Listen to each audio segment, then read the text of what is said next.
Rishabh Shetty historic ആയിട്ടുള്ള films കാര്യമായിട്ട് തന്നെ ഒരുപാട് ഫിലിം ഹിസ്റ്റോറിക് ആവട്ടെ ഫാന്റസി ടൈപ്പ് സിനിമകളാവട്ടെ ചെയ്തുകൊണ്ടിരിക്കുന്നത്. അദ്ദേഹത്തിന്റെ പുതിയ പ്രോജക്റ്റ് ഇപ്പോൾ അനൗൺസ്മെന്റ് അല്ല, അതിന്റെ പോസ്റ്റർ വന്നിട്ടുണ്ടായിരുന്നു. അത് സംവിധാനം ചെയ്യുന്നത് അശ്വിൻ ഗംഗരാജു എന്ന് പറഞ്ഞ ആളാണ്. അദ്ദേഹം രാജമൗലിയുടെ അസോസിയേറ്റ് ആയിട്ട് വർക്ക് ചെയ്തിരുന്നതാണ്. ഇതിന്റെ ഏറ്റവും വലിയ എക്സൈറ്റിംഗ് ആയിട്ട് തോന്നുന്ന ഒരു കാര്യം, സിനിമയ്ക്ക് വിജയേന്ദ്ര പ്രസാദ് കഥ എഴുതണു എന്നുള്ള സംഗീതം.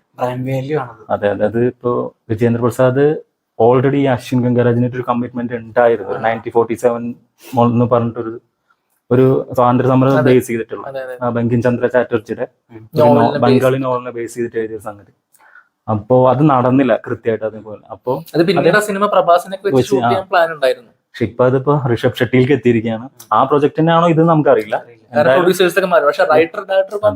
പക്ഷെ ഇതൊരു പീരിയഡ് ഫിലിം ആണെന്ന് പോസ്റ്റ് കണ്ടാൽ തന്നെ നമുക്ക് 18th സെഞ്ചുറിയിൽ നടക്കുന്ന ഒരു പാട്ടാണ്.